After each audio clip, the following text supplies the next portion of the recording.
our second speaker is Professor Jing from the Department of Statistics and Data Science at CMU. And Jing got his PhD in 2010, with Peter. And I remember yesterday, Jeff mentioned he is number 16 of Peter's students, and Jing is number 32. So I don't know what's the number for 57. Jing or Rachel. Oh, you got your number. I looked up yesterday. It's 57. Oh, 57. Great. So Rachel doesn't know hers yet. So it's be interesting to find out all of those kind of numbers. So yeah, floor is yours, Jing. Thank you. Thank you, Haiyan, for the introduction. Thank the organizers, Lisa, for making this happen, and also thank Peter for the support and all the education, the inspiration through the years. So I'm going to deliver yet another talk on network inference. This work is done with the help of my former student at CMU, Kevin Lin, and currently a postdoc at UPenn working with Nancy. So I guess at this point, we're fairly familiar with network data from the talk yesterday and the one from Rachel. So again, we will be focusing on studying the community structure in networks, and this time it's like the motivation is more from the biological side rather than from the social science. And you may wonder how did I become interested in studying networks? Of course, this paper has appeared on the screen yesterday, and this paper was published in 2009, and I was Peter's, I guess, one of the most senior PhD students at that time.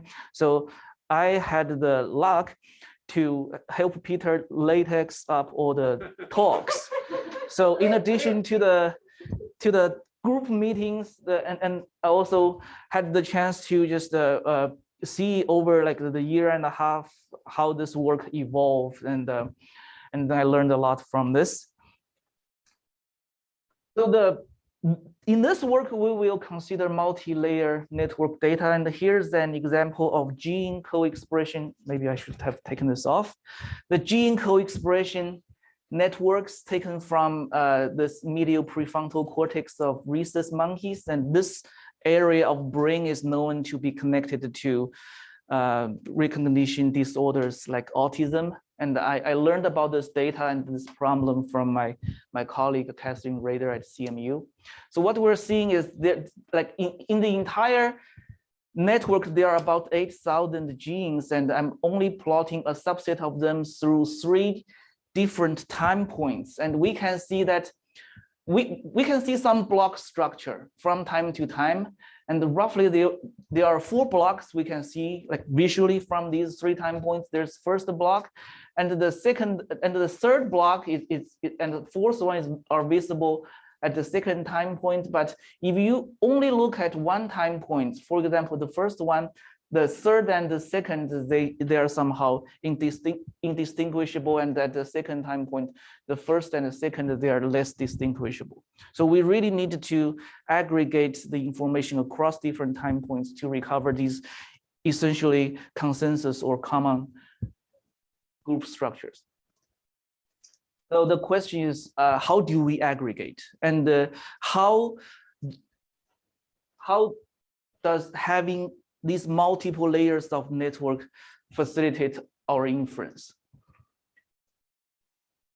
Okay, so to mathematically describe this problem, I will consider what we call multi-layer stochastic block model, and we just saw single layer stochastic block model from Rachel's talk. So here the difference is that, like, in addition to have only one, I have many of them called capital L, and these B matrices are just for each level the community-wise edge probability matrices. So they have entries between 0 and 1, and they're symmetric.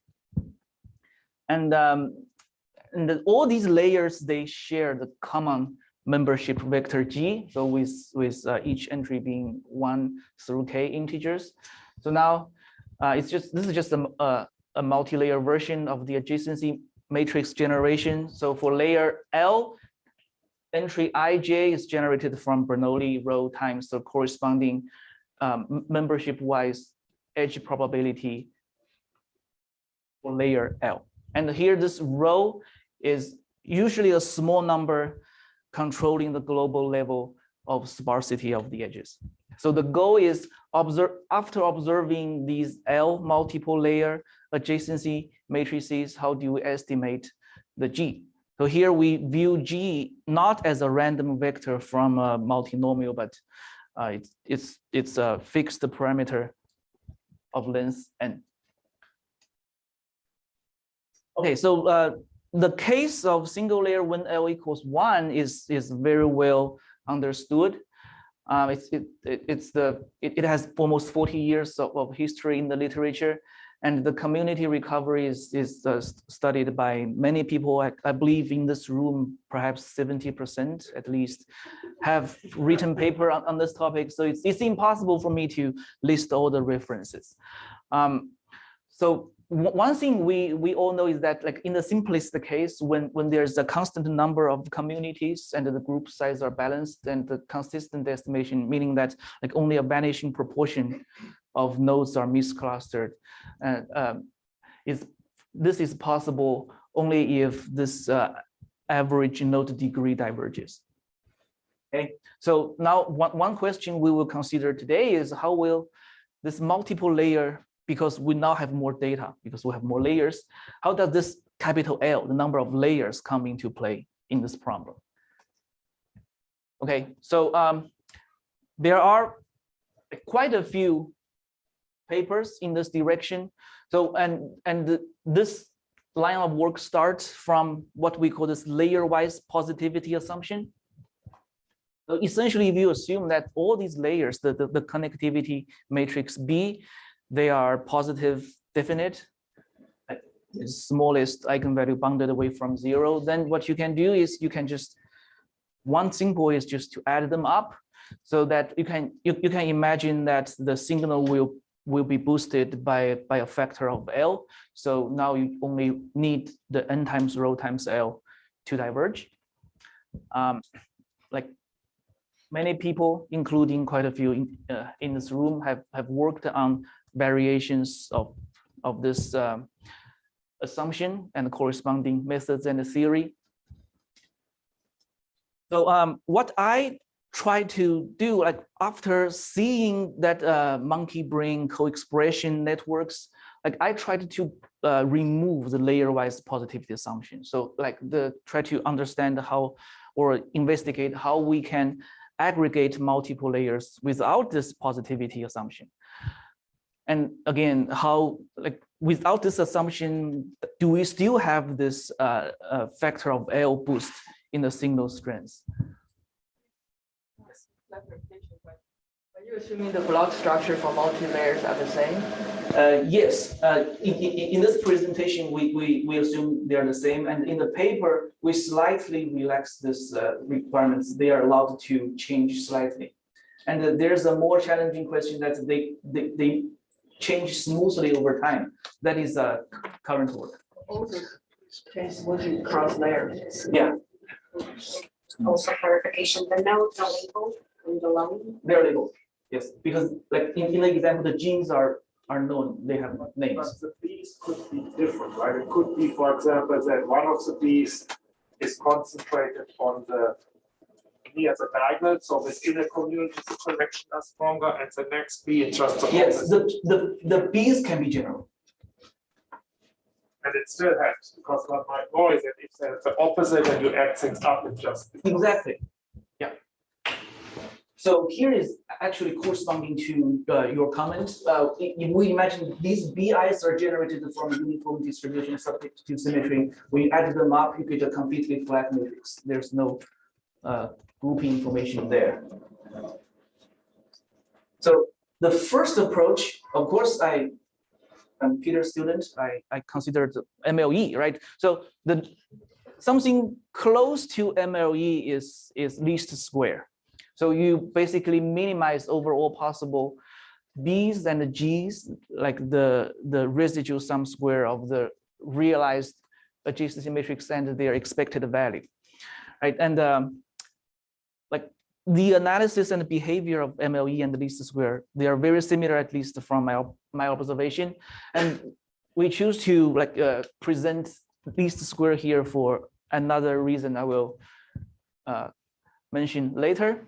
So if we do this, like suppose we can at least approximately globally solve this computationally infeasible problem, what we can say is that the fraction of misclustered nodes is bounded by some logarithm term divided by this n times rho, not times L, but L square root.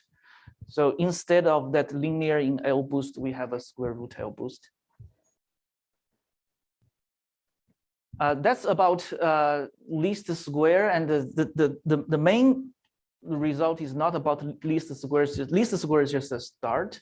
So then I tried to like tweak the least square estimate a little bit, see if I can find like more computationally feasible methods. And what I did is I reparameterized the membership vector to this corresponding what I call normalized membership matrix.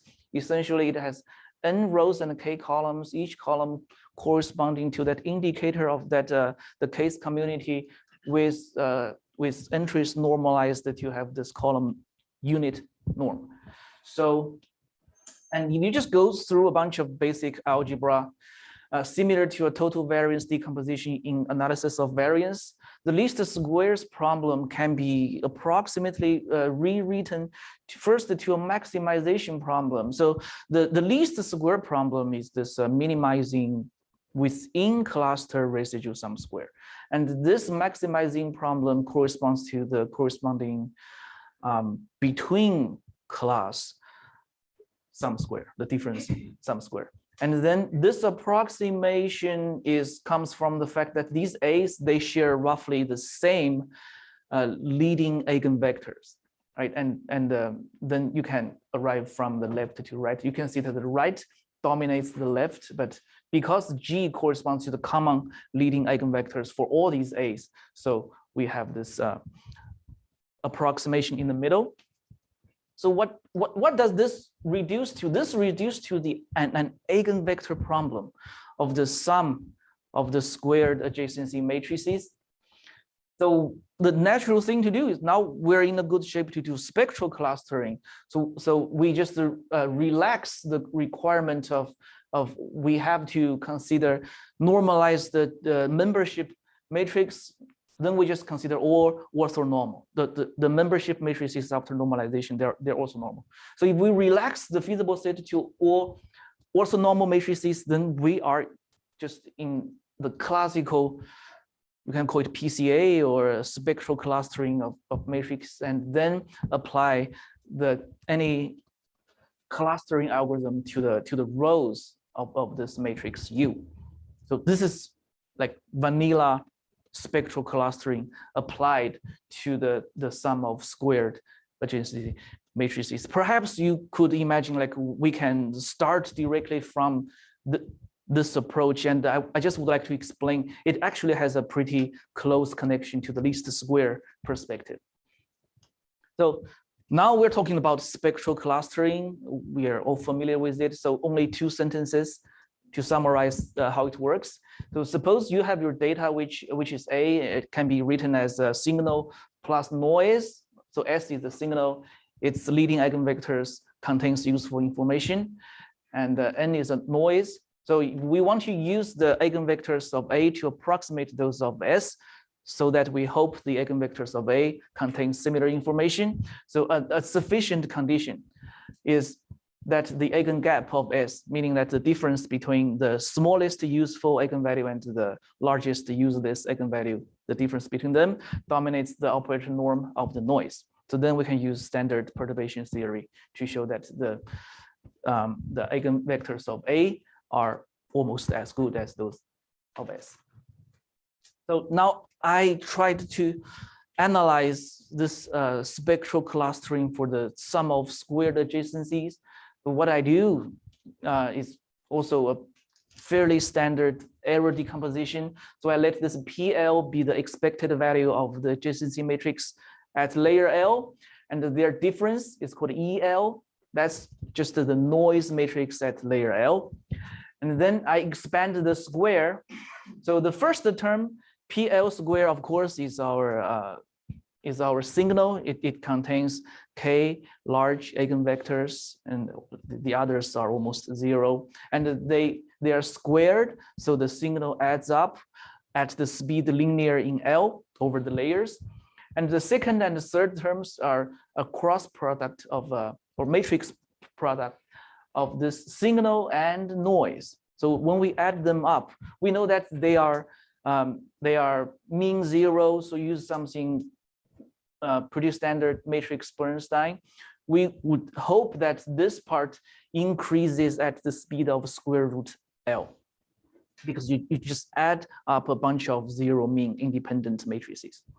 So the problematic part is the last part. It's the square of the noise matrix. And we know for sure it's always positive semi-definite, and it gives you the bias, and it grows at the speed linear in L, which is the same as the signal. This is problematic, right? So now, so what we do is we just take a closer look at this squared noise matrix, and if we just expand the square entry-wise, we can see that entry-wise, the expected value of the squared noise matrix is still zero for off-diagonal entries, because you are summing up like the products of independent zero mean random variables, and the only problem is on the diagonal.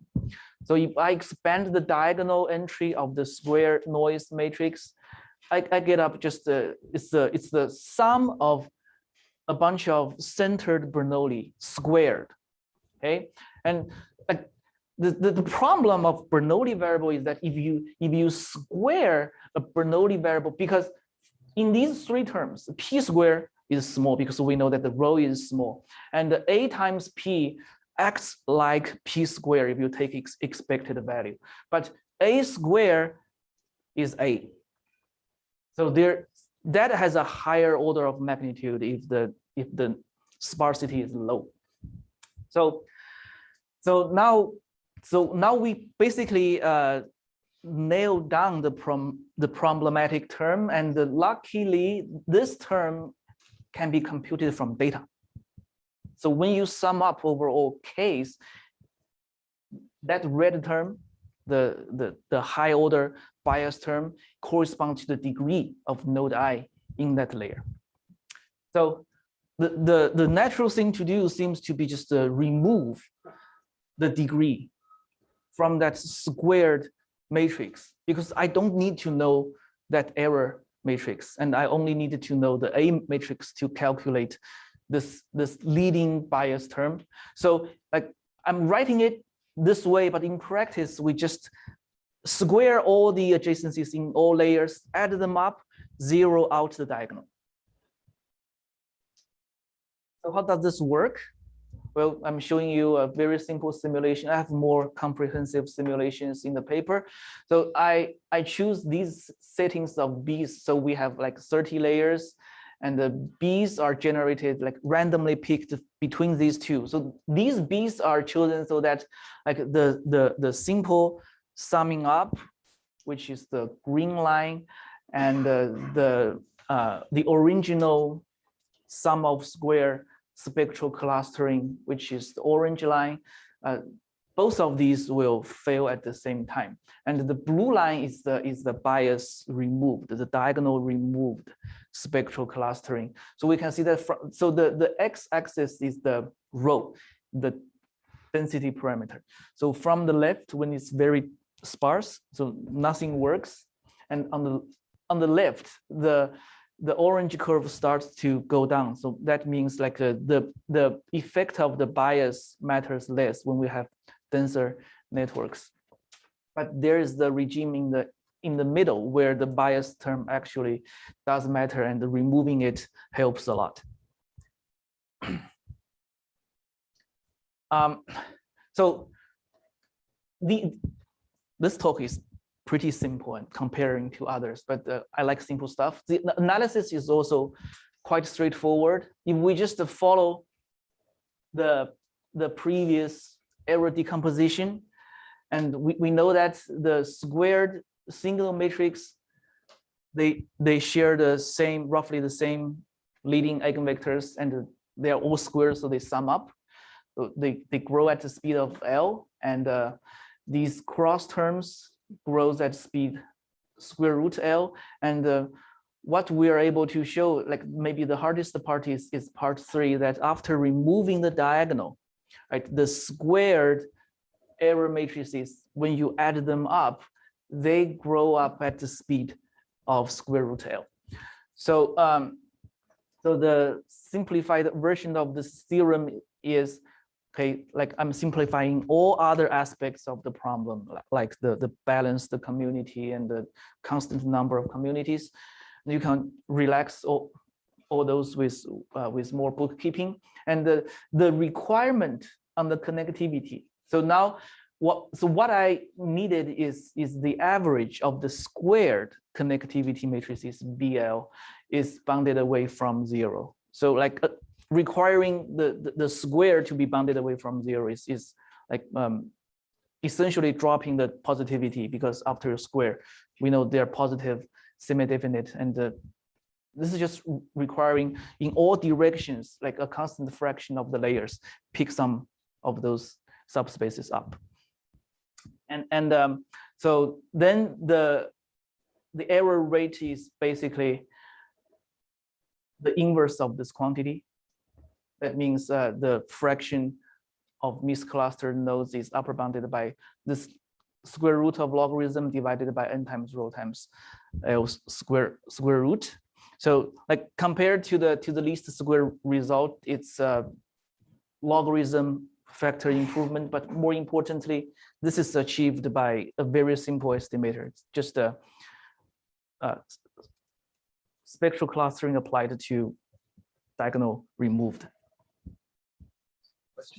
We are only spectral clustering worse by a factor. Is that because we need the largest degrees? Because typically, right, so you need 1 over rho times n for mean squared, but you need an extra log if you want clustering to work, because otherwise the largest degrees destroys spectral clustering. So by you removing this guy, you actually get better with spectral clustering than these squares. That sort of counterintuitive. Well, so I have to admit that the results for least square may not be sharp in the dependence on the logarithm terms. So that part, like there's some artifact in the argument that generates the additional logarithm terms, and also about high degree. So this removing is only the diagonal. The high degree nodes are still in. So I would expect that, like, if you actually use some like graph Laplacian version of this, this may work even better. Can I follow up on that? So same question, right? So you could do this in the Laplacian, you could do this in regularized Laplacian, Yes. which is how people. So how does that compare with like other ways of dealing with the diagonal? It's like regularization. Yeah, I haven't, because this is like how do we use graph Laplacian for this problem?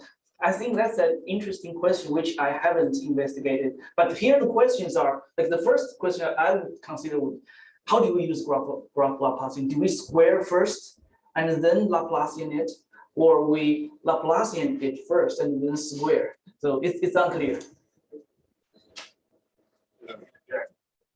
I'm pretty sure that the standard tool for showing concentration of the Laplacian is to square it first.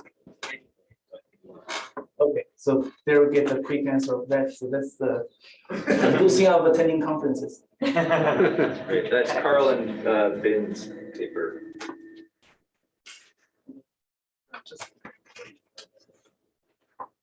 So it seems to me, at least like heuristically, when you square the adjacency matrix, you turn a matrix which is off diagonal to a diagonal matrix, right? So you're looking at this associative network, for example, but if you square the adjacency matrix, then it will become a diagonal matrix. So it will become like associative case, right? So is that the heuristic behind squaring? Here Well, also? I actually am not sure, because the assortativity seems to appear more often in social science, and in genomics, it's probably less likely to be the case. And here, I guess the reason to take square is mainly like algebraic, just to get all the eigenvalues to be non-negative. Right, but compared to the simple case where you just sum up the urgency matrix, that would run into problem if you have like associative and Right, yeah. disassociative. But if you square them, then this associative network will turn into associative network. So maybe you can apply the Laplacian after you square that. Okay, yeah, okay. Thanks for the suggestion. Thanks for all the questions. One comment. Really fascinating. I wonder, am I not right that an interpretation of this sum of A squared is simply the total number of common neighbors of I and J in the two networks? Yes. And then the diagonal is simply the degree. Yes. So in some sense, it's clear that that's something that can't help you, right? Because it tells you nothing about the communities, or very little. Yeah. And so like without the error decomposition, we don't know, like we know it's useless, but like with the error decomposition, we know it's actually harmful. So it's better to be removed. Well, there's this precedent, if you want. It's say things estimating, like estimating, you want to estimate the integral of the square of the dense, right? And what you do is you start a kernel density estimate, you square it, and then you integrate. And that turns out to be a U statistic. But there's a part of the U statistic which is analogous to the diagonal, which has nothing to do with anything. It's a constant. So you have to subtract it out. Oh, yeah, this is the first time I hear about that. But yeah, apparently it's the similar phenomenon. Yeah. Thank you, Peter. All right, I guess I still have a couple of minutes. Great. So these are just the details for each component of the error terms. And the first one is what I call the generalized Bernstein's inequality.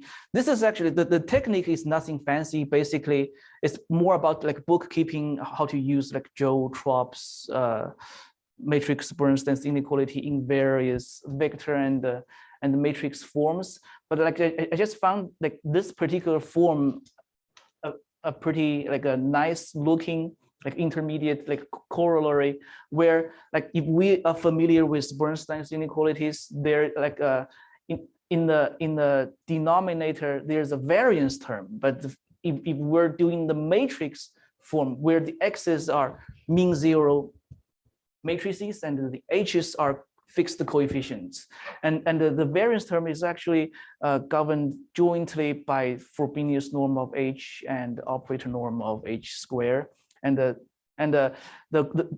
corresponding like a scaling part in the Bernstein's inequality is actually comes from the maximum row norms of these H's.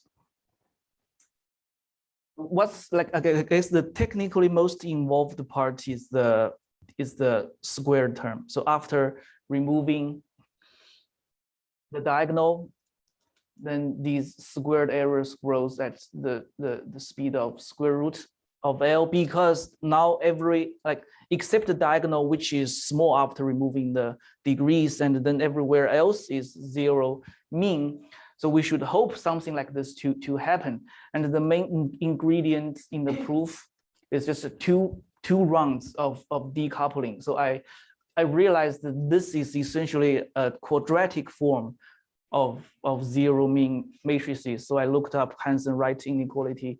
I had to like adapt the proof there, and then like essentially finding the most relevant piece of reference of the decoupling technique, and then I was able to get this.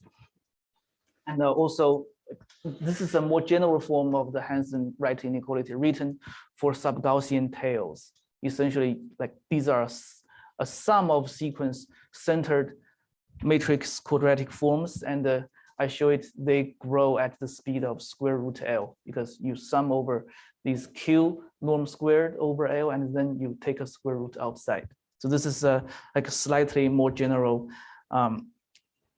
form of this Hansen-Wright matrix version. Now, let's take a quick look at the Jing co-expression network dataset I mentioned in the beginning. We have close to 8,000 genes and 10 layers from 40 days in embryo to 2 years after birth. And we use the k=8 by scree plot. Actually, all these pre-processing number choices we made, we check the stability of our results with respect to these choices, such as how do we define an edge between two genes, and how many communities we assume there are. And the results seems to be stable. So this, perhaps the screen is hard to see, but I'm showing the 3 time periods shown in the beginning of the slides, and now for all 8,000 genes.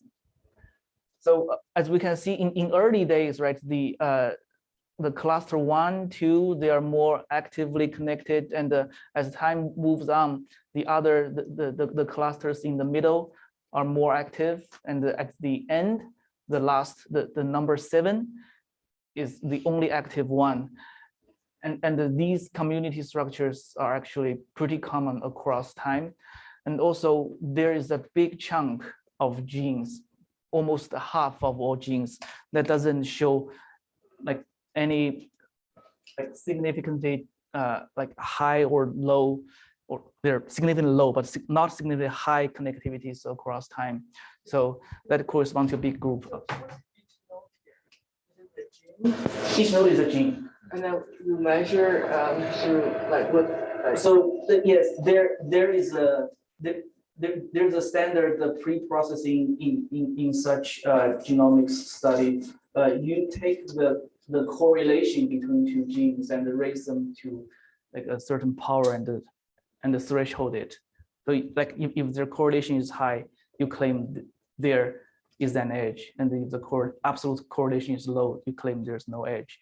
So the gene expression is one location in the monkey brain, or yes, it's in that like medial prefrontal cortex of monkey brain. and from one monkey?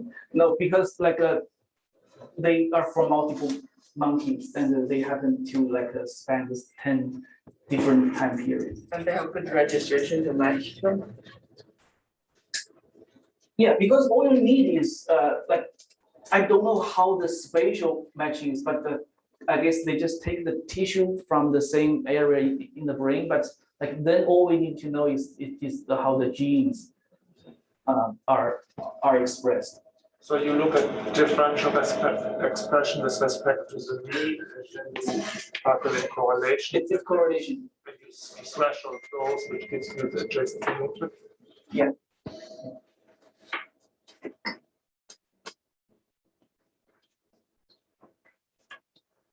If you had one monkey, you couldn't do it. No, You need 100 monkeys. yeah, that's right. And then like the first 3 communities, they have very like small p-values in the gene ontology mapping. And honestly, I know little about the science behind them, but like at least this shows some evidence that like these groups are doing something. And not surprisingly, the last one, like the biggest cluster, which shows almost no connectivity at any time point, is none. And so this picture is basically another angle to look at the temporal like activities of all these different communities. So at early stage, the community number 1 is highly connected, And as time moves on, like community 3, 4, 5, 6, and until the last time point, community 7 is the highest connected, and the community 8 is pretty flat. So this suggests if like we want to do a follow-up study, we probably should like focus on the first 7 and then remove the last one. Okay, so a couple of notes about what's next. So I'm really curious about the optimality of the square root L boost of signal when we drop the positivity conjecture. Sorry, the condition. And my first conjecture is that if we don't worry about computational feasibility, we should still be able to find a way to get the capital L, the linear signal boost. For example, this is like my guess, like conjecture, like we just do this optimization problem to find the best linear aggregation of all layers and then apply spectral clustering. But the second conjecture, I guess, maybe more interesting is that if we only consider polynomial time, for example, this computational barrier thread of work, if we assume that like planted click or this tensor version of planted click is hard, then this is probably the best we can do. And also, I'm also working with students to see, like, use the probability tools like those Hansen-Wright and the matrix Bernstein inequalities tools to study similar scenarios, but like we have varying memberships of over time, but smoothly and slowly. So like, how do we do like a bias variance trade-off similar to this like non-parametric regression? And also estimating K. I have not talked about this, but I guess there are possible like common solutions like cross-validation or spectral methods. And also this also the question, how does L come into play when we try to estimate K? Right, that's it. Thanks, Lei. One last question before the break. So in the case when you have the block structure being the same, isn't that equivalent to have multiple like flips for each edge? Or did I miss something? The B's are different. So you have different probabilities. Yes, as we can see, the connectivity density changes very significantly from time to time. Yeah, no, if it's the same. So you're assuming that the probabilities change from layer to layer. The probability change between edges. Yeah, so if we don't assume that, if we assume that the probabilities are the same, then you add them up would be the best thing to do. Okay, so you do assume they're different. Okay. So let's thank the two speakers for the first session again. Next session will start at 10:40. Yeah, so the call